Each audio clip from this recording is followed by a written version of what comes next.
Hi, my name's Scott Brown, and this is a pre-recorded presentation for the 2021 meeting of the Society for Mathematical Psychology. I want to acknowledge that this is very much a collaborative project and particularly acknowledge the help of David Gunawan from the University of Wollongong. The work we've done here is about time-varying effects in psychological data, and it builds on this old idea that there are hidden states underlying observed behavior, and changes in those states are what cause dynamic effects in psychology. There's many examples of this kind of theory. There's 4 of them on screen here. There's Daniel Kahneman's famous System 1 versus System 2 thinking, for example. That's the idea that people switch between System 1 thinking and System 2 thinking, and when they're in one or the other state, they produce different kinds of data. The same idea crops up in many cases: attention, memory, even the psychology of sports. What we've tried to do is take this idea and build a sophisticated statistical framework for it so that we can really bring those theories into much closer contact with data and test them in ways that have not been easy before. Here's how it works. We've used a simple cognitive model, the linear ballistic accumulator, to explain decision-making data. That model makes behavioral predictions based on cognitive parameters. We allow that there are 2 different states. 2 is what we've used here, but it's not a limitation of the framework at all. And those 2 states have different parameters. What governs the transition from state to state is a hidden Markov process. That's down the bottom of the screen. So as you move from one trial to the next trial, each time there is a small probability that you transition from whatever state you're in at the moment to the other state. These transitions cause the dynamic effects that are observed in data through the lens of the behavioral model. Here's a cartoon for how it happens. On the left-hand side of the figure, you can see actual predictions for one person from some data that we analyzed from a lexical decision-making task. The red and the blue distributions show different behavioral predictions for 2 states.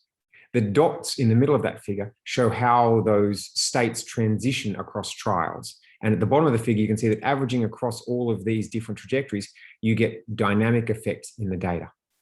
We estimated the model using a hierarchical Bayesian framework. We sampled from the posteriors using particle metropolis within Gibbs.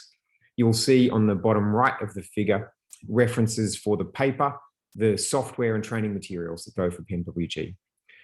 For each trial, this allows us to estimate the posterior probability of that trial arising from state 1 or state 2.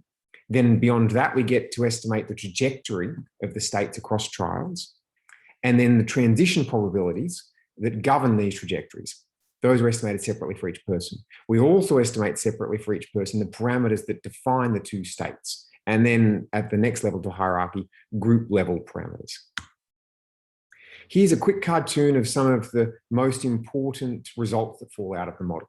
Just by having this one simple idea that there are states underlying behavior and those states evolve according to a hidden Markov process, we get all kinds of dynamic results that just fall out of the model. For example, in the top left, you'll see an autocorrelation function, and the blue bars show autocorrelation in the data. And even though it's not built into the model does a reasonable job of capturing the qualitative autocorrelation of the data. This is because nearby trials that are nearby in time are highly correlated, and trials that are far away in time are less highly correlated because the state changes. In the middle, you can see that we get longer term dynamics as well. This is across the course of the whole experiment, which was hours long. People get better or they get fatigued. These changes are captured by people spending more or less time on average in one state or the other. On the bottom right, you can see that we also get psychological interpretations for the states. Those are made by reading the parameters that are estimated for the 2 different states.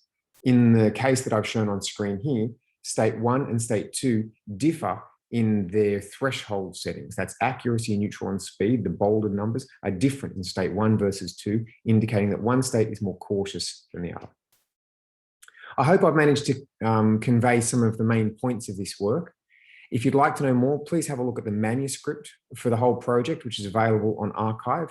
The link for that is in the bottom left of the state. Or contact me and I'd be happy to talk more about it. Thanks for listening.